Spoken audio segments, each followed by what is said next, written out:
Today we're diving into regular expressions, or simply regex in Python. And don't worry, we're going to keep it simple and super beginner friendly. All right, let's get started. First, we import the re module because that's what Python uses for regex.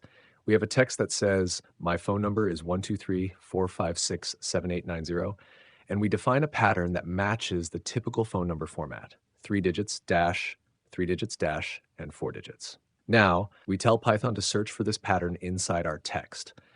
And since our text fits the pattern exactly, Python finds it without any problem.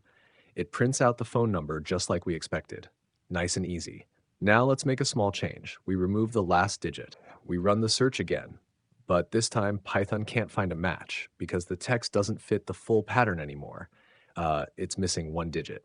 So Python shows us no match found in the output. All right, now let's move on to replacing. First, we have the correct phone number format. We use the same pattern, and we also set a replacement. We tell Python, whenever you find something that looks like a phone number, replace it with this string. We run it, and Python finds the pattern and replaces it perfectly with the new string. Now let's see what happens if the pattern doesn't match. We remove the last digit from the phone number, making it incomplete. We run the code again, and this time, Python doesn't find a match, so nothing gets replaced. Pretty interesting, right? Thanks for learning with me today. If you like this, there's a lot more coming, so stay tuned. See you in the next one.